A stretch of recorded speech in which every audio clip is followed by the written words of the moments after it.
I'm not super smart, but my mind works very mechanically. So I like building custom hot rods and classic trucks and all that kind of stuff. And archery to me captivated me as a young man because it's very mechanical. It's your front of centers and your draw length, knocking points, your helical flex versus straight, your spine of the shaft, length of the shaft. There's all mechanical pieces that you got to put together to make that piece of equipment very effective for you.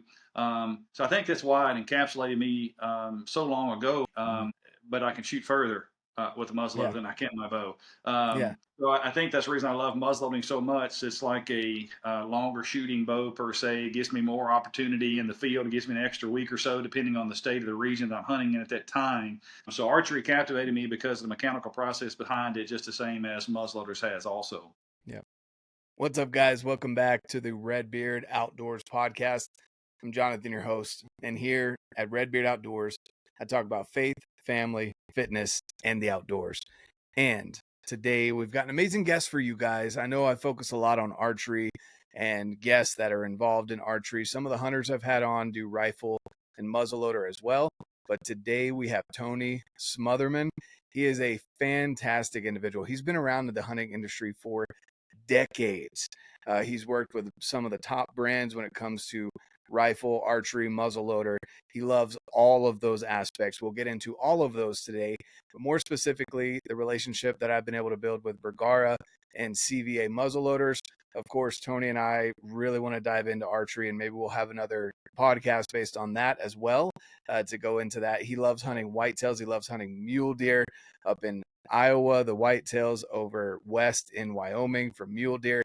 He literally has some land out there just so he can go and hunt mule deer. He loves them so much. So with all of that being said, guys, before we get into this podcast, I want to give a quick shout out to our sponsor here, First Phorm. So we got First Phorm. That's the Blue Raz energy drink.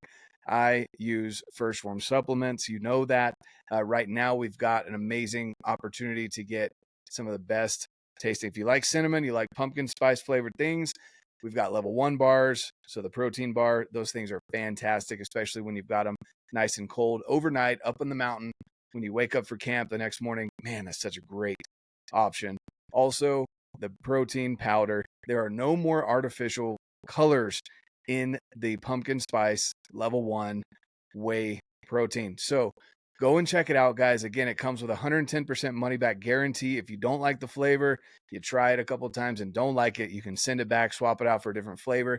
Let me know what you think down below. Go get your free shipping on any orders over $75 for life if you use that link down below. And if you go over to the podcast and leave a review, I'm going to start giving out random swag and reading reviews on the podcast. So definitely stay tuned for that. Last but not least, come and join us over at the First Phorm Outdoors Facebook group, over 6,000 members strong and growing. Get your community over there. Tune in, even if you're not into hunting, fishing, etc. Anything outdoors is involved over there, so go check it out. Now let's get into this conversation with Tony Smotherman and Bergara and CVA rifles and muzzleloaders. Hey everyone, and welcome back to the RedBeard Outdoors podcast. I'm Jonathan, your host, and today we've got a special guest for you guys. Most of my stuff, as you know, is archery related. A lot of that has to do with because I'm trying not to get shut down, and I'm a closet arms lover. So, we've got the a guy from Bergara here, which Bergara rifles, as you guys know, are very high quality rifles. There's some really fantastic people that I trust and believe in. They hunt a lot and they use Bergara rifles on their hunts, and I'm really stoked to talk to you guys a little bit more about that, along with muzzleloaders, which we were talking about before this, because I've got a funny story and experience with that.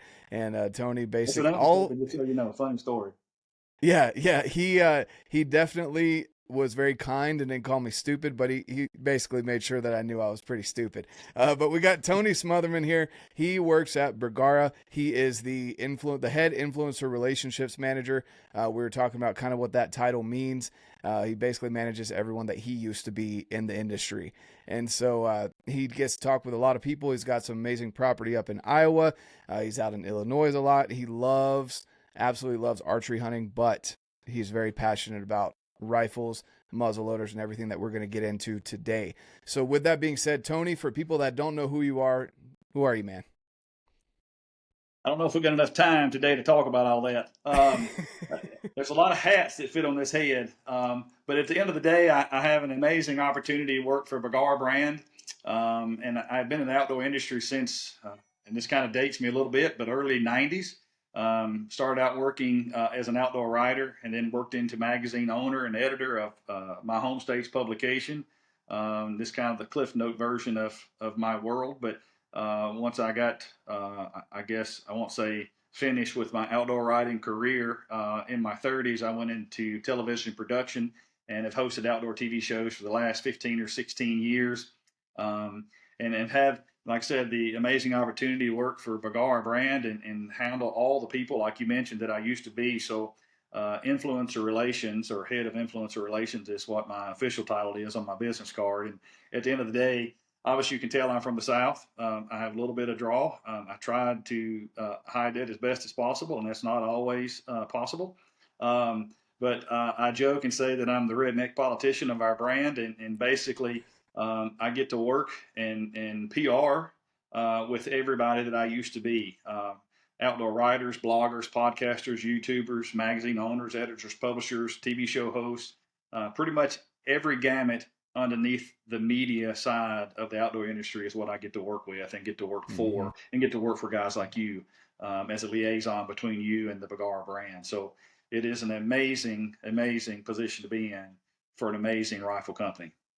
Yeah, no, for sure. And that's awesome. You definitely get to experience a lot, and get to hear a lot of people's experiences as well as people that are dumb like myself with the muzzleloader, which again, guys, I keep saying that we're going to get to that story pretty soon, because we'll talk about it. Just makes a smile on my face. And I know if you guys are watching right now, or I mean, we'll say if you're listening right now, you probably can't see the smile. If you are watching, you can see the smile. And when he tells you this story, you also will have a smile, possibly a gut laugh coming from hearing this story. So.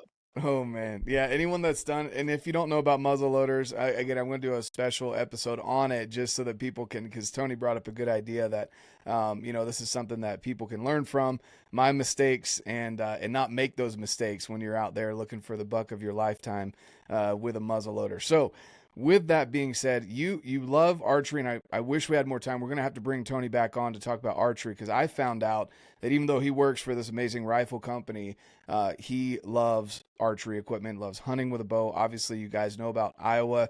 Whitetails in Iowa are just, I would eventually love to get there one day to hunt some whitetails.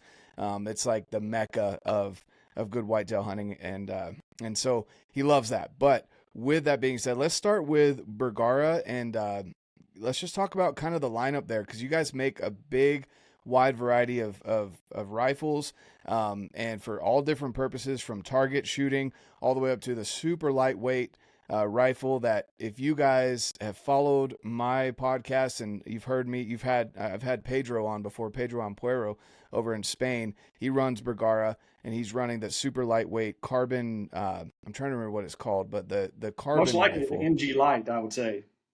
No, it's the other one. It looks more like it's got that 90-degree drop on the grip, but it's the all carbon. I'm trying to remember what it's called though. The Crest. Yes, that one. Yeah, that's our first edition into the carbon stock manufacturing world. The carbon is kind of the way of the future right now. That is the coolest thing on the market. And number one, because it has really good shelf appeal. It looks sexy as heck when it's sitting on the shelf. And we stepped into carbon barrel manufacturing a couple years ago. But the Crest that we're talking about here right now is our first adventure into manufacturing our own carbon fiber stock that we make in-house. Oh yeah, and that thing is slick. It is super lightweight. That's kind of the top of the line. If you're looking for a traditional hunting stock, that is the top of the line hunting stock in carbon fiber. It looks amazing, and then it's got a carbon fiber barrel. I think that thing weighs, I picked it up at the show, and I was like, what the heck, is this even a real gun? It's super, super lightweight. My favorite way to describe that gun is carbon. Yeah. What is this thing? It's carbon. Everything is carbon except the action and the bolt assembly. So it is definitely really sexy sitting on the shelf because you can see the Mm-hmm. carbon weave both in the barrel and the stock. Oh Number yeah. one, also super durable and lightweight as well. So it's kind of got every feature you can throw at it. Yeah, definitely. You will feel a Magnum round coming out of that, but you don't shoot a Magnum round. That rifle, I can imagine, would be the key. And even if you do, just take a punch in the shoulder every once in a while, you'll be all right. But That's right. that. But then you've got the carbon crest, and then I guess we're talking more traditional hunting stock styles, and then we can talk more of like the MG Light that you were talking about. But so you've got the carbon crest, and then where do you go from there? What's the next one down from that premium of premiums from the carbon crest? So it's a very fine question. So just let me number one, I guess, let everybody know. Obviously, you guys, I'm sure a lot of listeners, because you're a Western background or you're a Western state background. Um, we're obviously based out of the southeast portion of the country. Our main office is in Lawrenceville, Georgia, which is just northeast of Atlanta, Georgia. So working our way westward, we're still kind of on that western push, almost like the pioneer days where everybody's pushing west. And that's what we're doing too now, is pushing westward. So there's still a lot of folks on the western side of the country that don't know who we are or what we do. And so if I could just give a little bit of story about Oh yeah. that. Bagar is a name that's been around in the public eye since 2014. So this year, as we record this podcast, is our 10th year anniversary, which is really Wow. an amazing milestone, especially being that we're one of the fastest growing manufacturers in the world of quality firearms. So we started out as a barrel manufacturer, and we did that behind closed doors as an OEM company. And in 2012, we thought we would try to ease into gun manufacturing just a little bit. So we introduced uh, basically a line of custom guns that we were building just to see if they were a thing, if they would stick. Because back in that period of 2010, 11, and 12, everybody was kind of on this let's build a custom rifle push or movement.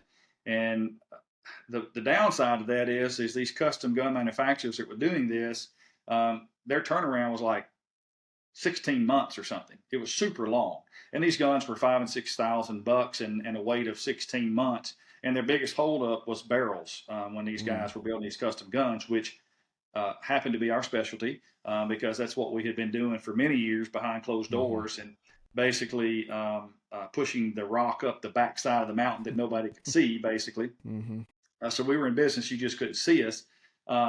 And then in 2012, we said, well, we'll try this custom gun situation because it seems to be a thing. And with the manufacturing horsepower that we have in our facility in Lawrenceville, Georgia, we can take one of our custom Bagar barrels and build a custom gun with the gunsmiths that we have in our facility down there. And all of our gunsmiths in Lawrenceville, Georgia are ex-military gunsmiths. Most of them we have hired out of Quantico. Once they retire as a gun manufacturer, gun builder for the United States military, we hire them, relocate them, and bring them to our facility there in Lawrenceville. And we put them to work building custom guns. And we could build a custom gun in a turnaround of 3 weeks, where it was taking most gun manufacturers 16 months because we had the ability to, number one, build our own barrels because that's what we were good at, and also manufacture our own actions. And these guys were top-notch professionals that had been trained by the United States military. So we were building these custom guns in 3 weeks. And when I say it took off like gangbusters or like a rocket ship, that's exactly what I mean. It overwhelmed us because we could fix people's problem of that 16-month wait in a 3-week window. So we thought, oh my gosh, we may be onto something here. So in 2014, we actually come to the world per se at SHOT Show, the shooting, hunting, outdoor trade show there in Las Vegas, Nevada, and introduced our first line of production Bagar rifles. We had 4 different rifles. Let's see, we had the HMR, the B14 Hunter, the B14 Timber, and there was one more. Oh, it was a gun called the Stalker at the time. But so that was our first run into firearms manufacturing in 2014 with 4 guns that we come to SHOT Show with. And again, overwhelming success with those 4 models. And we call those B14 models. So underneath our Bagar brand or the Bagar family name, we have 2 lines. So basically, let's think about it like this. So if you think about it, you're going to go buy a Ford pickup truck. You have many different models. They're all Fords. Some are XLs with rubber floor mats and roll-up windows, and the other ones have King Ranch leather seats and power windows and butt massagers and everything else in the world today. So you have these different models under the Ford brand. We also have that same effect underneath the Bergara brand, and we have two different models. The workhorse, the work truck with rubber floor mats and roll-up windows, is our B14 line. Our B14 line, we build 100% everything from the butt pad all the way to the thread protector on the front. And that's barrel, stock, trigger assembly, shears inside the trigger assembly, the bolt handle, the stock itself, the butt pad. We build everything, and those are built in our facility in Bergara, Spain. And we build those over there and ship them to our facility in Lawrenceville. But our second leg of the model makeup per se, number one, B14, and there's multiple models under the B14 family or line, and one of those is the Crest rifle that we were just talking about. The second line is our Premier line. The great thing about our Premier line, it is our King Ranch version, leather seats, heated seats, all that kind of stuff. It's the fancier version per se. Not better or worse than a B14, but it has more bells and whistles. And we build that gun or that line of guns 100% here in the United States. The barrels come over to our facility, and then we actually turn them down, get them to size that we want, chamber them. We build the actions in Georgia, the bolt assemblies, all that kind of stuff in Georgia. The trigger assemblies, we use Kryptek trigger assemblies in our Premier gun, so we get those from Kryptek specifically. But underneath the umbrella of Bergara is two legs or two families, the B14 family and the Premier family. No, that makes sense. Kind of a little bit of the lineage. Yeah, and that would make sense as to why Pedro would probably run the Crest, just because he's in Spain. And so, yep. So he runs B14 stuff over there. Yep. Yeah. No, that's awesome. So that is there a reason why it's the B14 Square series? Is what it's called? Is that like the Premier of the B14?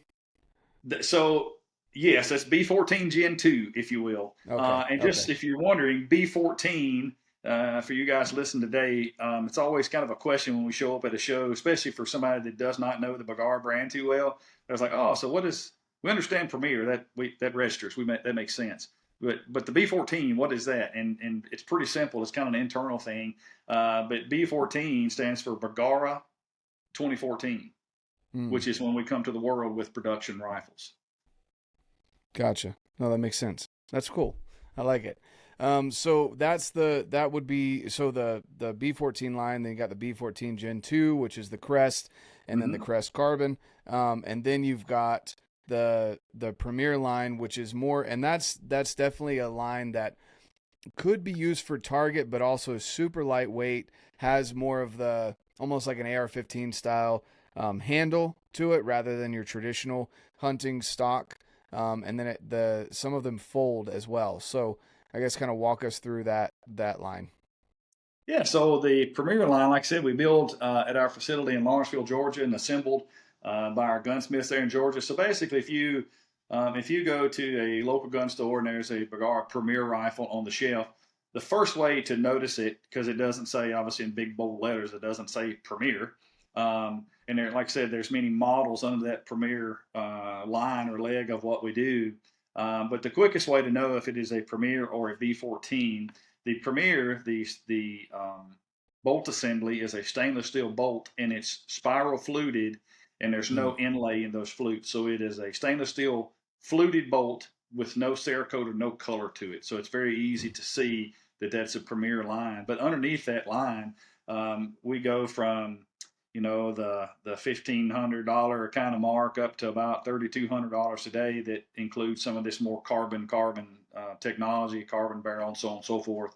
But there's many different models under that, and they start out from a traditional hunting gun, which is a gun we have today called a Canyon, all the way up to basically our comp gun. We build a comp gun for guys that like to shoot PRS and stuff like that. But In between, there's many different gamuts of adjustable trigger assemblies that's on all the guns. Then you have adjustable cheek pieces, adjustable length of pull, like on the gun called the MG Light. We have now introduced also this year an MG Micro Light, which is for the guys who really love to get back up in the mountains with super lightweight, foldable butt stocks and things like that. So we try to offer something in our Premier line to cover everybody. Mm-hmm. Mm-hmm. No, I love it. I love it. And yeah, and if you guys are more into that, the Target line, what he was saying, that Target style chassis system, that's definitely, it's pretty cool. It's got a good look to it. It's unique, and will definitely, obviously, is very accurate with the way they set up the barrel and the chassis system there together. So the rifle that, and my son ended up drawing his first buck tag, and we ended up, so we got a rifle here. It's the Ridge Carbon, which is, I mean, guys, that thing is gorgeous. I love that tan with the gray mixed in there. And then we've got the carbon, so you've got the fluted action or bolt, like what you were saying there. Let's see if we can stop focusing. Yeah, so if you notice that action right there, it is fluted and it's spiral fluted, but it has black inlay. We did flute some of our newer B14 versions. The one you have is a Ridge Wilderness Series. The Wilderness Series is a little fancier version of a basic B14, and it has the Cerakoted stock that you have, also the fluted bolt with the black inlay. But again, to the folks that walk up to a gun counter, if they see a bolt on the shelf and it's fluted with black inlay, they know that is a Wilderness Series in the B14 lineup. Nice. That Premier bolt would be full stainless with no black inlay. And I really do like the handle too. It's oversized. Yep. It's not crazy like Target oversized that you can see, but it's also not tiny. So it's good when you're in those stressful situations and your fingers aren't working the way they're supposed to. And cold situations when you got gloves on and things like that. And that's available on our Wilderness Series in the B14 lineup. And those Wilderness Series guns, you can notice them pretty quick because they all have that Cerakoted stock like that you showed there on the screen. Yeah, it's beautiful. They all have that. So that's a Wilderness Series version. Yeah. Yeah, it really is. It's beautiful. It's got the grip here. This is definitely your more traditional hunting style stock. And then you've got your where you feed the ammunition in through here as well. And that one's got a hinged floor plate. Now, is that what caliber is that? I don't remember what we sent you there. 308. Gotcha. Yep. So yeah, the hinged floor plate. Yep. There you go. So I really like this. This rifle comes out to about 6.4 pounds without any scope or any ammo in it. That's really light. It's still super light. And I felt like, personally, I asked for the 308 caliber. I love that caliber. It's a good standard caliber. You'll always be able to find ammunition for it. But also my son, who's a little bit on he'll hate me if he listens to this because he's been bulking up. So he does have a lot more muscle now than he did about 6 months ago. But he's still on the skinnier side. He doesn't have the stocky build like I do. He's more on that tall kind of basketball style build. He's built for speed. Yes, he's built for speed. That's a good way to put it. This won't kick him as much as a Magnum round, and 308's got great punch. It'll take him out to the distance that he needs. And so this is just a great overall lightweight rifle. The trigger pull on this thing is so crisp as well. But let's talk about these barrels here. So we've got the standard kind of stock. This isn't a carbon fiber stock for people wondering. Again, it looks gorgeous. It feels great. I love the texturing on it. And then you've got the carbon barrel here. So you've got the number 6 Cure carbon fiber. So talk to us a little bit about why these barrels stand out compared to all the other carbon fiber barrels that are out there. So like we talked about earlier, carbon is really sexy, and it's been a wave here for the last several years. But there's several different gun manufacturers out there that build these carbon barrels, and they build them for, number one, for lightweight, rigid, durability, and so on and so forth. But there's a problem with carbon that nobody mentions. You can to sell something, you always talk about the really high qualities, but there's always a weak link in something. You don't talk about that. You just kind of keep that low and talk about the high.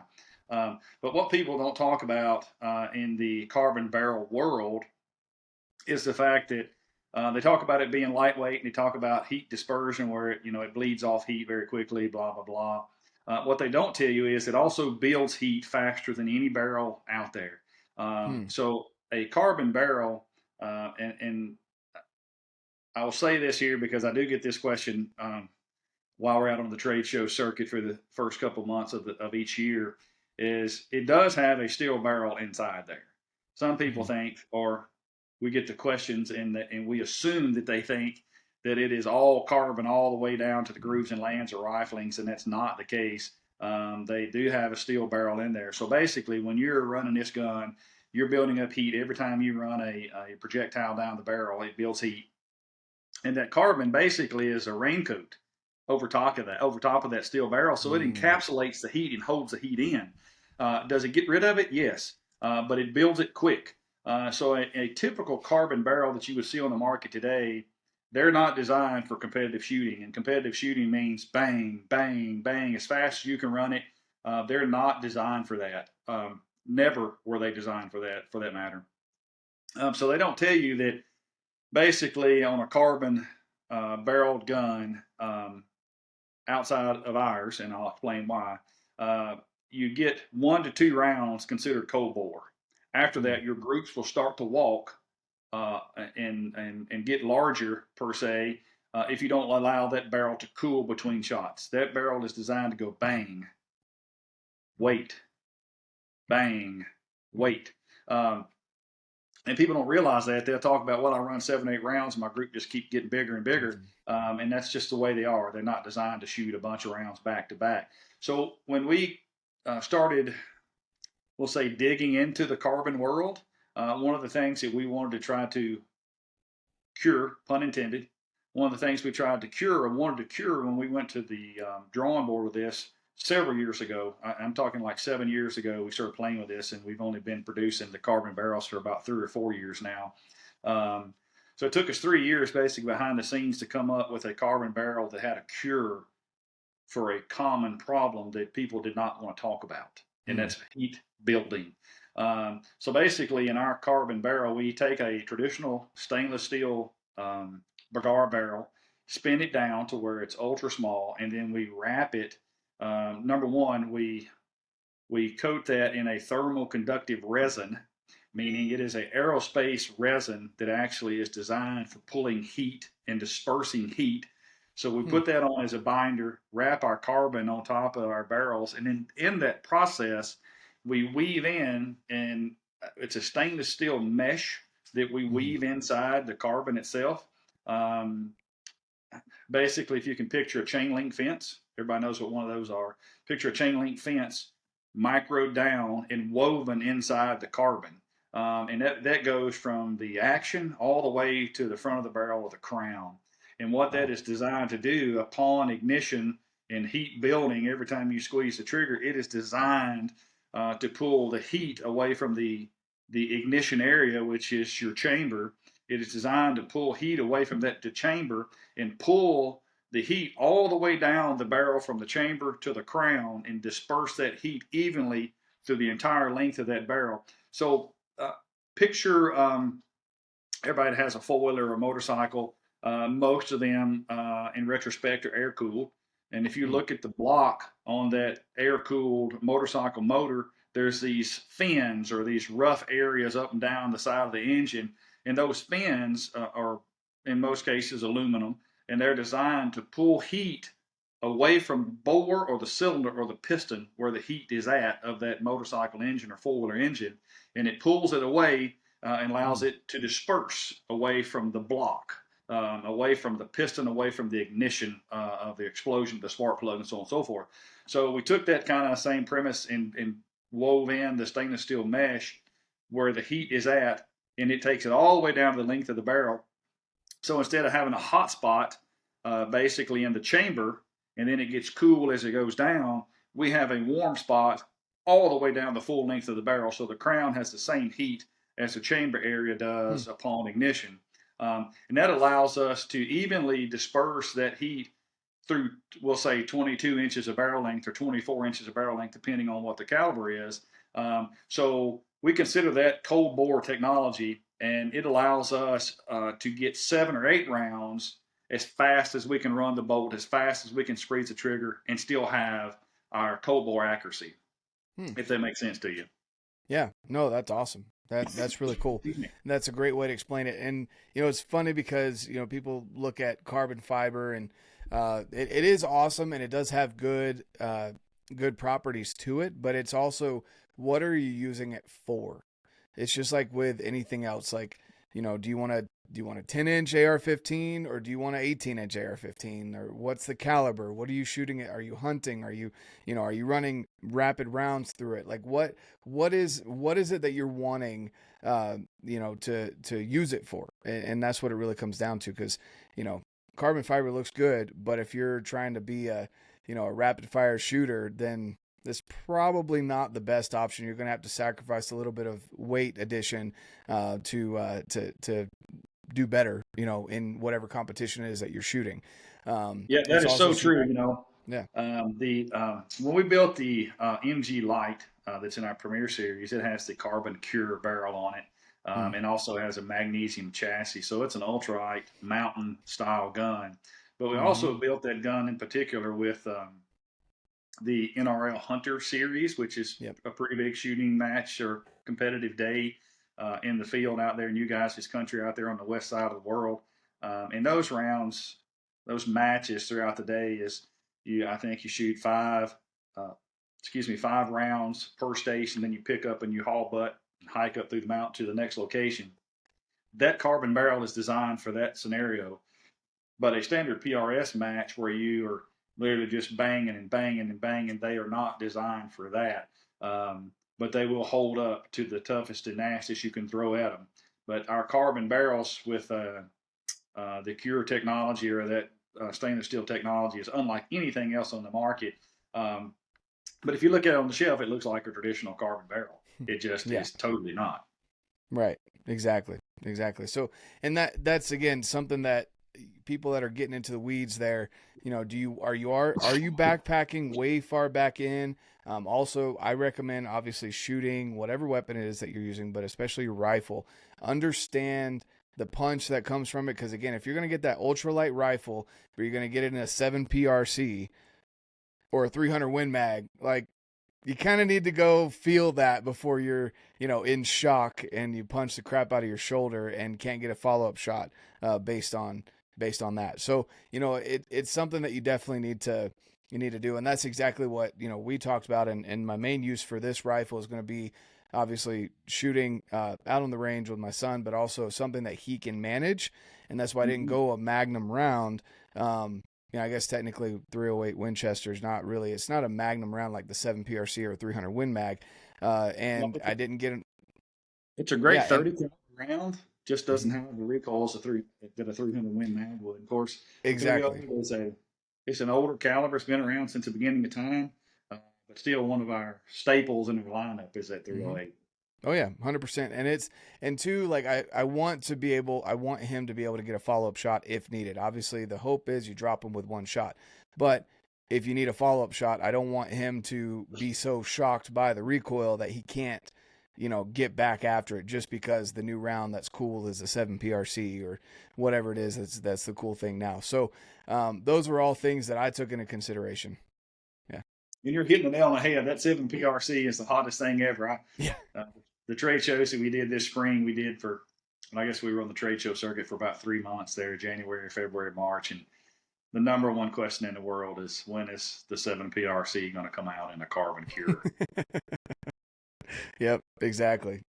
So, no, I love it. It really is. It's awesome. Again, just pulling this out of the box, even when I went to because you have to, for people that maybe aren't familiar with it, probably are if you're listening to this, but getting it to the transfer point of an FFL, when they pulled this out of the box, they're like, man, Bergara just makes great rifles. And they were just like checking it out. Of course, they were fondling it before I could even get my hands on it over there at the gun counter. But everyone knows Bergara you guys make great quality firearms. And it's cool to know that you started with the barrel and the chamber, obviously, and then you worked from there and built the gun around some of those key pieces. So that's really cool that you guys do that.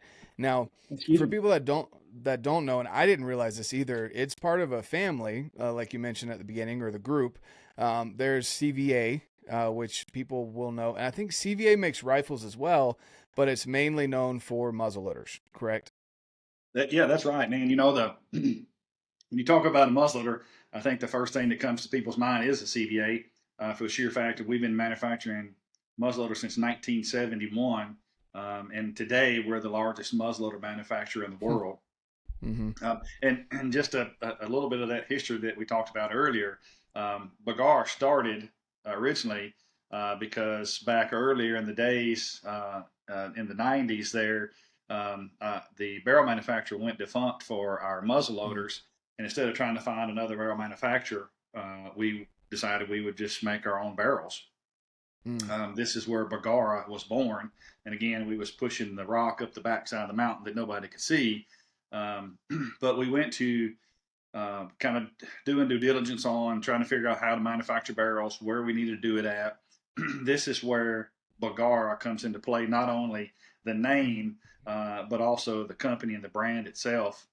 So we got to looking and doing some due diligence, and we realized that Bagara, Spain, has the purest steel of any location in the world.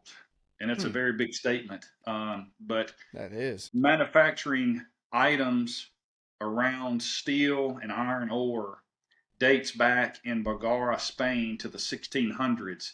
Wow. I mean, that's lineage that goes forever deep.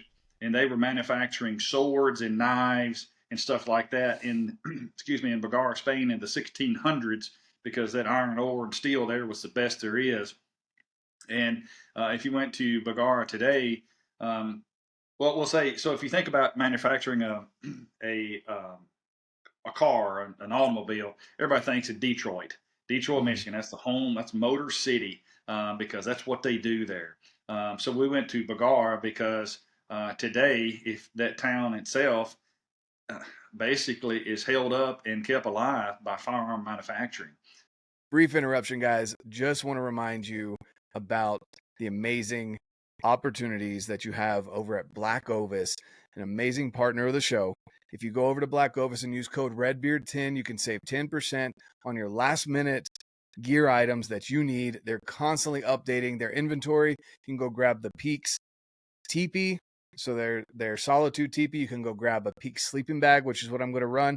You can also go over there and grab the origami shelter and boots. I love my crispy boots and so many more items, guys. It's a smorgasbord of options, from glass to food to boots to socks to clothing to merino, all of the things that you can need or think of. Go over to BlackOvis, use code RedBeard10, save some money, and sometimes the code even stacks with other discounts that are there. So go and check it out. Also, canvas cutter. I'm going to be using that thing so much this fall. I absolutely love my canvas cutter. Go over to canvas cutter, use the code down below, code RedBeard, and you're going to save some money on your canvas cutter. Actually, I just found out that if you go and buy that, there's a big bundle right now where you can get quite a few free things on the Dominator bundle. You can stack my code and save some money. So go and save money over there at RedBeard on canvas cutter. Now let's get back to the conversation with Tony Smotherman and Bagara. And a lot of that stuff is like your really high end and expensive side by sides or side by side shotguns and double rifles. That's what they do over there. So when we looked at building our own barrels for CVA muzzleloaders, we went to Bagara, Spain, because that's what they do. Mm-hmm. They build firearms and they have the best steel in the world. So the name Bagara actually comes from the location of where we first started building the CVA muzzleloading barrels. That was in Bagara, Spain. No, that's awesome. That's really cool. And that's good to know. And you're right. That is a bold statement to say that's the most, pure and hardworking steel out there. But it makes sense that they've been doing it for years. And when you think of like the old Spanish Empire, they definitely were known for elegance. And that's something that, stands out in my opinion when I think of Spain. They're definitely a little bit more elegant, and their steel work and craftness with that is definitely something it's a big deal. You hit the nail on the head. Craftsmanship. Mm-hmm. Exactly. Exactly. And Yeah, they pay attention to the details out there too. It's definitely super important for them. 100%. They really love and care for what they do, Mm. and how they manufacture things over there is an art. So that's the reason we ended up going there. Not to, when Bagara first hit the market, everybody talked about, well, did you go to Spain to be cheap or cut corners? Or no, we went there because that's the best location in the world to bring the Yeah. best barrels to the market. So you definitely don't go to Spain to be cheap. That's for sure. That's if you want to get cheap, you go to an Asian company or something like that over Hmm. out more east than I guess out more west than the U.S. So with that, so let's talk a little bit about muzzleloaders now, guys. I'm going to go ahead and tell you the story, so we can start a Hey, little hey, lighthearted just here. so you know, Yeah. if you guys are listening or watching right now, brace yourself for this story, especially if you're hunting with a muzzleloader. Just saying. And I might have told this before, but I'll tell it again. And like I said, I'll put out an episode on this so people can learn from my folly. But so the story was, and it wasn't a CVA, but my grandpa had won a muzzleloader a couple years back, and in some raffle at work. And he just feels like he's a little too old to be out rifle hunting. He's out in North Carolina. He loves fishing, absolutely loves fishing. Everything from lakes to the canals and everything out in saltwater. He loves saltwater fishing as well. So he's gotten more into that and less into hunting to the point where he doesn't hunt anymore. So he had this muzzleloader laying in his closet, and he called me up. It was funny because I just talked to someone about how I'll probably never buy a muzzleloader because between archery and rifle, like that covers most of the seasons.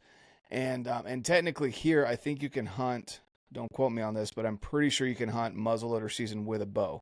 Um, but for me, it was kind of like that in between. Like why would I want a muzzleloader? So anyway, he calls me up and he says, "Hey, I don't have any use for this. None of your family hunts. I know you're into hunting. Do you have use for it? Do you want it?" I said, "Yeah, of course. I'd love to." So we ended up. I got the muzzleloader. I had put in for the hunts once he told me that he was going to gift this to me. Put in for the muzzleloader season, and I happened to draw the same season that I put in for, which isn't very likely. And so anyway, I'm up there. I'd pattern this buck. Nothing big, nothing trophy, which would have made the story. I should tell people it was like the biggest buck of my life, but it really wasn't, guys. It was like a little forky, right? And but I was like, this is the buck. I'm gonna go for him. I know where he's at. I've patterned him. So I get set up in some sagebrush, and I'm overlooking this beautiful valley, mountains everywhere. I love this spot, and it's really from the trailhead. It was less than a mile, so I mean it was great, and no one's up there. It was freezing cold, and I'm sitting there hunkered down in the sagebrush, and I get there to where the buck's coming out just before last light. Well, he comes out like he's supposed to, about 70 yards away, which I had shot the muzzleloader. I was comfortable shooting out to 300 yards or so. At the time, Utah allowed you to have a powered scope. Now, it since then has changed. But I felt comfortable shooting out to 300, but I told myself I wouldn't shoot an animal over 200. And so anyway, he came out 70 yards. This is perfect. I would have shot him with a bow where he was. And perfect broadside comes out of this tree line. He's kind of feeding. So I get my gun. And muzzle loaders, guys, you have to load them from the muzzle, right? If you don't know that. So I take the ramrod. Well, first I pour the powder in, or I guess it was powder pellets. So I put the pellets in, put the bullet in. This is a 50 cal bullet, so big old honking piece of metal. And then I pull the ramrod, which the ramrod sticks out to about here. And so I pull that out, and it's metal on metal, guys. So it's just all the way out, right? And I have to pull it out above my head. So now I'm making this movement above the sagebrush. And then I'm like, I'm not shoving it hard. Like, I'm trying to be as slow and methodical as possible. So I'm like shoving this down. I'm like, oh, like getting it down. And then I do another one. And then I finally like kind of lean it back and I palm into it just to make sure it's pumped all the way down. Well, by that point, with all the scraping noise, and it was kind of breezy, so, it could have been mistaken as twigs running together or something like that. I don't know what the buck thought. He probably just thought I was being stupid. And, but he was looking at me. Like he had locked into me, but he couldn't figure out what I was because I was tucked in the sagebrush. And the only thing sticking out was this in my hand doing this motion. Actually, he Well, was going, I can't believe this dude is loading this gun while I'm standing here, is what he was thinking. I'm just saying. exactly. That's exactly what was going through. He's like, this freaking idiot, man. I'm just trying to enjoy dinner. And he's over here thinking he's going to shoot me, this guy. And so anyway, I get it loaded, and then you put a primer in it. So, I get it up, open it up, put the primer in, cock the hammer back, and I get all the way up to where, and he's still looking at me, guys. And I wish I had a video, because it was just freaking hilarious. And I'm sitting here thinking, I'm like, man, if he sat there and looked at me this whole time, he's going to let me shoot him. Like, my heart's thumping out of my chest. I'm thinking, man, he should have run off by now. Muzzleloader's stupid. This is ridiculous. Who sits here and loads while the animal's right there in front of him? And, I get it up to my shoulder, and he just, like deer do, head through his butt, out that way. Never got the shot. So I'm like, I pull the primer out, let the hammer back down, and I'm walking back, and I finally get cell phone service. I call my buddy. I'm like, man, muzzleloader's stupid. This is ridiculous. I think I'm going to go out with my bow. Like, I'm done. This is dumb. And he was like, what happened? And I told him, and he's laughing his butt off. He's like, what did you do? I said, well, this is dumb. Like, with a rifle, you just have a little bolt to run back and forth, right? With this, like, I'm making sure there's no air between the powder and the primer, like shoving it down. And he was like, it wasn't loaded before you got to your spot? I said, no, why would you load? Like, why would you? That's exactly what I said, just so you guys know right now that's listening or watching. I said the same thing his friend said. I was like, why would you load? Like, that's dangerous, right? To walk around with the muzzle load? Like, no, I'm not going to. He's like, it's not dangerous unless you put a primer in it. And then it clicked in my head. I'm like, that makes sense. For all you guys listening right now, just so you know, a muzzleloader is considered unloaded if the primer is not on the gun itself. Yep. Well, I learned that, guys. I learned and that. If we had to hunt like you just did right there, there would never be an animal die with a muzzleloader. Just so you know. That would be a new market, though. A quiet ramrod, right? Like, there's that. But as you're waving at him when you're trying to load the thing with this ramrod up in the air now. Yeah. I've heard muzzleloading stories since 1991. That's when I started in the muzzleloading industry, and none of them topped that, just so you know. Little did he know that someone like myself. Yeah, little did he know that someone like myself, born in 1992, would come around and change that. So, holy smokes! No, I've been shooting muzzle as long as you've been alive. Yeah, right, exactly. So no, it was hilarious looking back now. I did end up tagging out. I got a little spike. You guys have probably seen the picture of it. I actually was able to Cam Haynes that thing and throw it over my shoulders. It was good. It was fun, and muzzleloader's fun.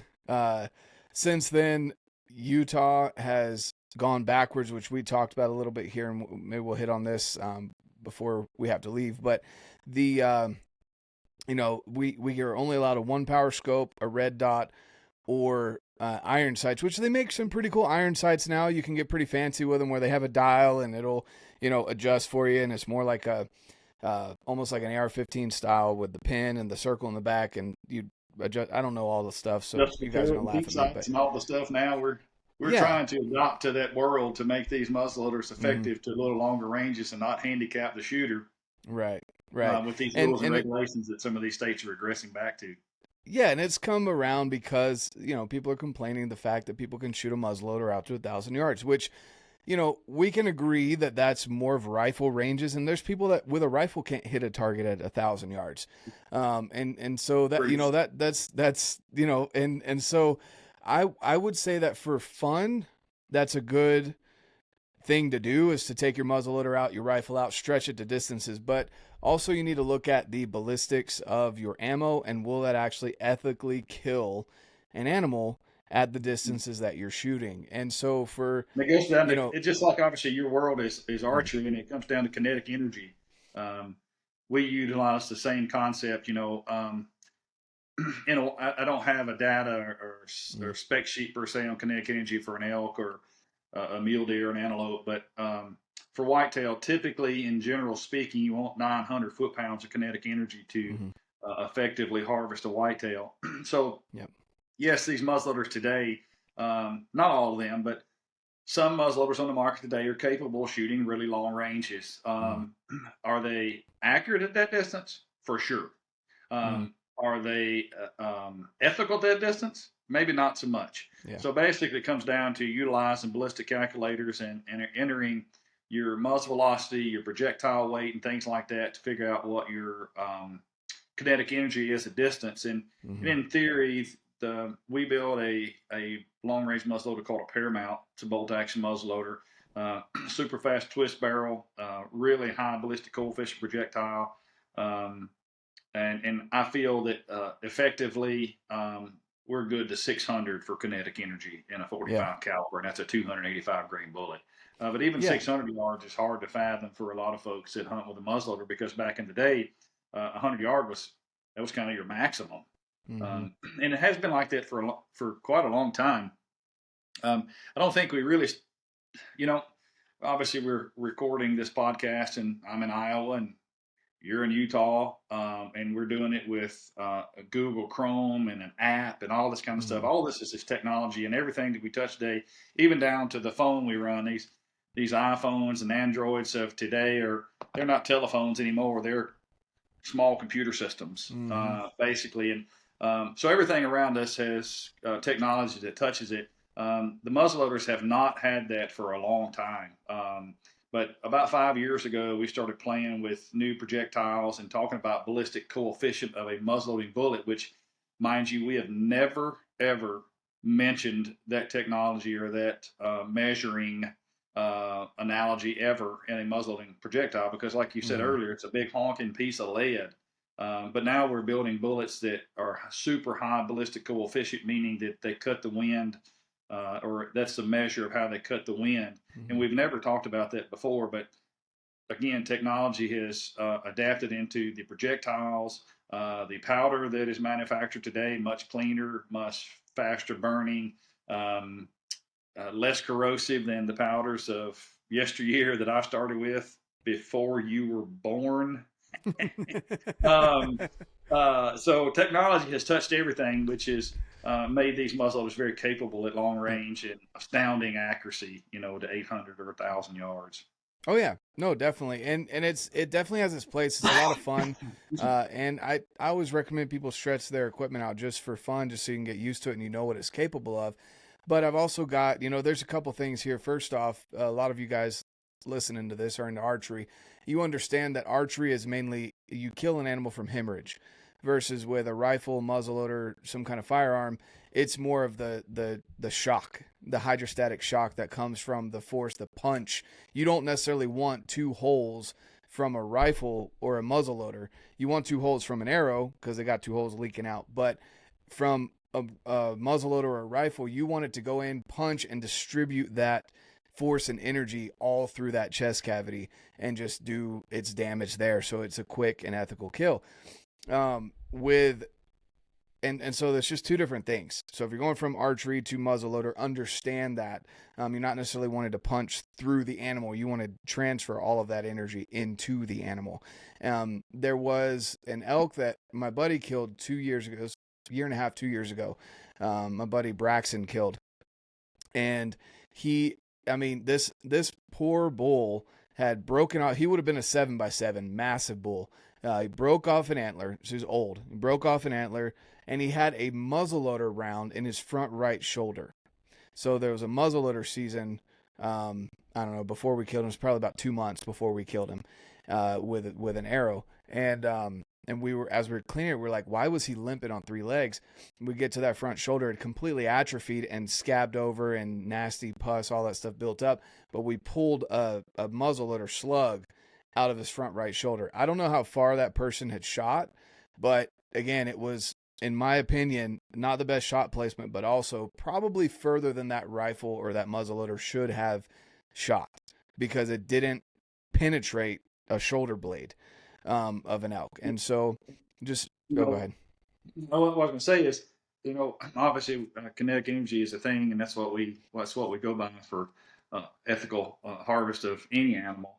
And muzzleloading projectiles are very big projectiles. For a 50 caliber muzzleloader, I typically shoot a 330 grain bullet. So in retrospect, like a 300 PRC round, centerfire round today, which we all know is a bad medicine for big game animals. Oh yeah. That bullet weighs 212 grains. I shoot a 330. So we have a lot of kinetic energy, and that's how a muzzleloader is effective, is with that kinetic energy, and that's basically how hard you hit that animal. It's like Mike Tyson hitting you, just knocks you off your feet. Yeah. But in the centerfire world, that projectile is moving on an average of, we'll say, general terminology, 3,000 feet per second. And it'll vaporize an animal. It goes through so fast that it just gelatizes some of the insides. Where a muzzleloading projectile is traveling at a fast rate, 2,450 feet per second. At distance, you're probably down to around 2,000 or even down to 1,600 feet per second. But that projectile carries that kinetic energy, and the bigger the projectile, more kinetic energy it has, therefore harder it's going to hit. So that gentleman that had shot that bull out that you're talking about there in particular, he could have been shooting a wrong setup for his particular gun, or like you say, too far of a shot, and that bullet was done out of energy, so it could not. Or even underpowdered is another one. If you don't put enough powder in there, it's not going to fly out fast enough. So there's definitely a lot that goes into muzzleloaders, and make sure you load it minus the primer when you get out of the truck. Well, that might have been what happened. He was doing me what I did, and the bull had maybe turned a little bit more quartered away shot. That's what happened. I bet that's what happened. He was loading it while the bull was looking at him. I think you're saying that because you're in fear that you're the only one in America that's ever done that. And hey, I'm cool with that. If that's what gets me, if that's a trending topic, then we'll get on it, and I'll have everyone reach out to me, and I'll tell them how much I screwed up. I'm cool with that. So one of the greatest things that I get to do here as head of influencer relations at Bagara and CVA is I get the opportunity to speak to great human beings like you all across America that have podcasts today. It's a good chance this story will come up in topic a lot. So if you ain't viral yet, you will be. Yeah, there we go. Sweet. That ginger guy out in Utah just kind of screwed up with the muzzleloader. Yeah. Oh man. But no, that's awesome. So we'll definitely, guys, Tony's got a hard stop here that he's got to get off for. So there's definitely more that we want to talk about. I want to delve into muzzleloaders definitely a little bit more, especially with CVA being, a part of the company with Bergara. Obviously great quality. They're known as the top of the notch. Until you go custom, it's definitely the top notch as far as muzzleloaders go. If you are into muzzleloaders at all. And so, that's something that we definitely want to delve into along with your archery, because Tony's got a lot of archery stories to tell as well. And it shocked me to know how much you're into archery when you're working for a firearms company. So, The reason behind that is my mind. I'm a very mechanical minded guy. I'm not super smart, but my mind works very mechanically. So I like building custom hot rods and classic trucks and all that kind of stuff. And archery to me captivated me as a young man because it's very mechanical. It's your front of centers and your draw length, knocking points, your helical fletch versus straight, your spine of the shaft, length of the shaft. That's all mechanical pieces that you got to put together to make that piece of equipment very effective for you. So I think that's why it encapsulated me so long ago. But I also think that's the reason that my next step or dive into the hunting world was muzzleloaders, was my next migration per se out of the archery, because muzzleloading is the same way. But I can shoot further with a muzzleloader than I can my bow. So I think that's the reason I love muzzleloading so much. It's like a longer shooting bow per se. It gives me more opportunity in the field. It gives me an extra week or so, depending on the state of the region that I'm hunting in at that time. So archery captivated me because of the mechanical process behind it, just the same as muzzleloaders has also.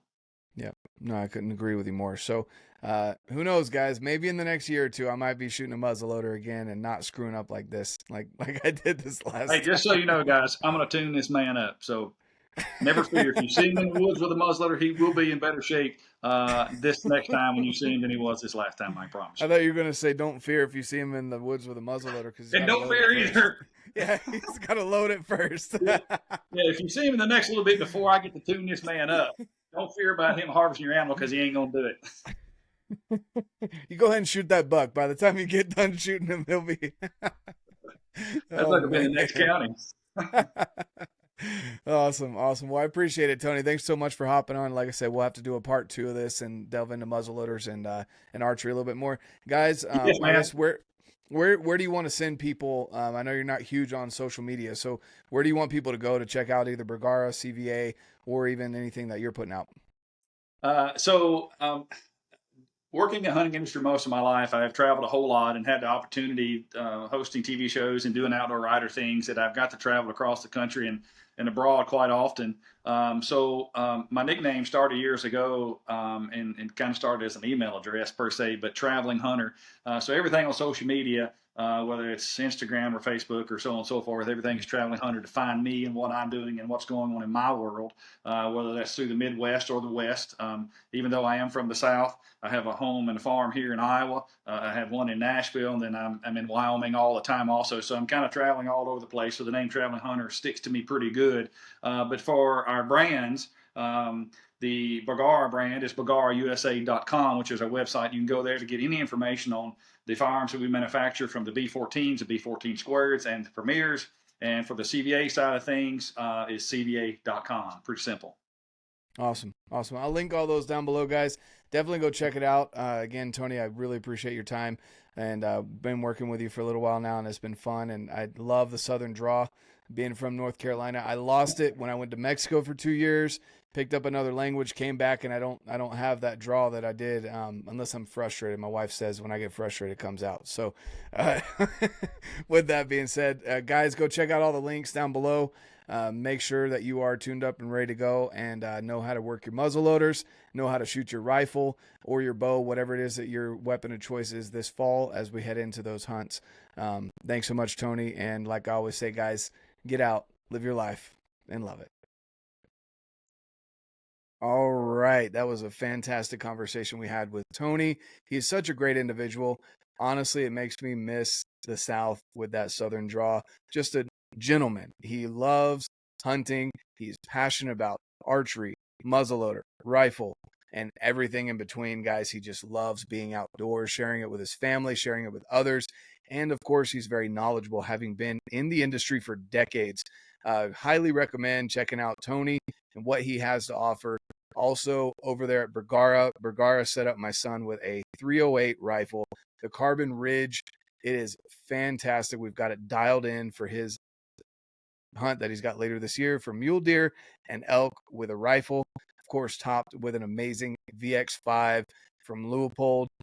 Guys, go check out Bergara. Also, CVA if you're into muzzle loaders. And Leupold's got the option for you as well if you're like us here in Utah that you don't get to use magnification scopes on your muzzle loaders to hunt anymore. Go over to Leupold, check out that red dot sight, the Freedom RDS. It even has, once you get your ballistics, has a custom turret that you can use so that you can dial your 1 MOA dot on your red dot and still use it to hunt in states like Utah that don't allow magnification on a scope, on a muzzleloader. So, with all that being said, go check them out. Have a fantastic rest of your day. And of course, get out, live your life, and love it.